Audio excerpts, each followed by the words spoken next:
Namo Sangya Budaya, Namo Buddhaya. Perkenalkan, nama saya Dharmanata Saputra. Di sini saya bersama rekan saya Dharmayana Saputra. Dalam video kali ini kami akan membahas materi SD mengenai 3 peristiwa penting yang kita peringati pada Hari Raya Waisak.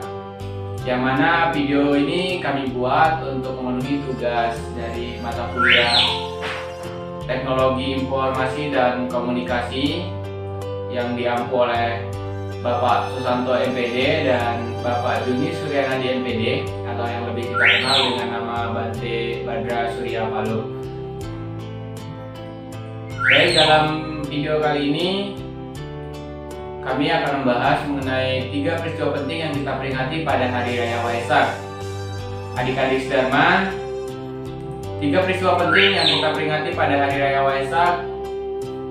Yang pertama yaitu ada kelahiran Pangeran Siddhartha. Kemudian yang kedua ada betapa Siddhartha mencapai penerangan sempurna. Kemudian yang ketiga adalah Mahaparinibbananya Buddha. Adik-adik Dharma yang berbahagia, peristiwa yang pertama yaitu peristiwa kelahiran Pangeran Siddhartha, yang mana peristiwa ini berawal dari Dewi Mahamaya yang meminta izin kepada suaminya yaitu Raja Suddhodana supaya Dewi Mahamaya ini dapat melahirkan di rumah kedua orang tuanya. Kemudian setelah mendapatkan izin dari suaminya, Dewi Mahamaya pun berangkat bersama rombongannya untuk melahirkan di rumah kedua orang tuanya. Kemudian singkat cerita, setelah Dewi Mahamaya ini berangkat, Dewi Mahamaya beserta rombongannya beristirahat di Taman Lumbini. Kemudian di Taman Lumbini inilah Bodhisattva Siddhartha Gautama dilahirkan. Dewi Mahamaya memegang dahan pohon salak dan Bodhisattva Siddhartha Gautama pun dilahirkan. Kemudian di saat dilahirkan terdapat 2 arus kecil yang turun dari langit, yaitu arus yang satunya dingin, kemudian arus yang satunya lagi hangat. Kedua arus ini membasuh tubuh dari Bodhisattva Siddhartha Gautama sehingga saat dilahirkan Bodhisattva Siddhartha Gautama ini terlahir dengan bersih tanpa noda. Kemudian Pangeran Siddhartha saat dilahirkan langsung dapat berjalan 7 langkah dan di setiap langkahnya tumbuh bunga teratai. Kemudian Pangeran Siddhartha melangkah ke arah utara sambil berkata, "Akulah pemimpin di dunia ini. Akulah yang tertinggi di dunia ini. Akulah yang teragung di dunia ini. Inilah kelahiran terakhirku, tiada lagi penimba lahir bagiku." Adik-adik Dharma yang berbahagia, inilah peristiwa pertama yang kita peringati pada Hari Raya Waisak. Kemudian peristiwa yang kedua yaitu peristiwa betapa Siddhartha mencapai penerangan sempurna.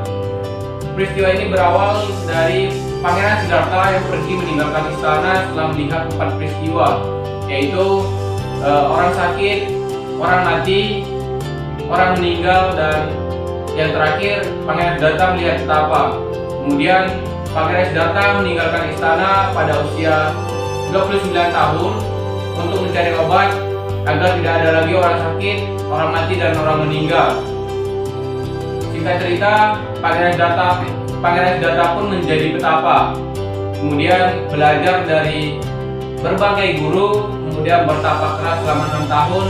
Kemudian hasilnya adalah Pangeran Siddhartha mencapai penerangan sempurna pada usia 35 tahun.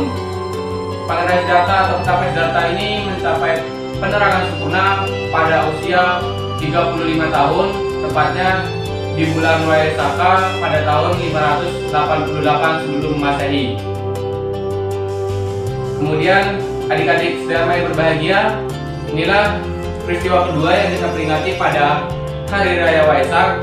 Kemudian peristiwa yang ketiga yaitu Mahaparinibbananya Sang Buddha, yang mana peristiwa ini adalah peristiwa wafatnya Buddha Gautama. Pada saat Buddha Gautama wafat di Kusinara pada tahun 543 sebelum Masehi. Ketika itu Sang Buddha telah berusia 80 tahun. Adik-adik Dharma yang berbahagia, inilah ketiga peristiwa yang kita peringati pada Hari Raya Waisak. Tiga peristiwa ini merupakan peristiwa penting yang terjadi pada kehidupan Guru Agung Buddha yang terjadi pada bulan Waisakha. Tiga peristiwa ini terjadi pada bulan Purnama Sidhi atau bulan Waisakha. Biasanya di penanggalan pemerintah atau kalender, perayaan Waisak ini jatuh pada bulan Mei, Juni atau April. Adik-adik Dharma yang berbahagia, sekian penjelasan materi kami tentang tiga peristiwa penting yang kita peringati pada Hari Raya Waisak. Semoga dapat bermanfaat bagi adik-adik sekalian. Saya akhiri. Namo Sayang Adi Budaya, Namo Buddhaya.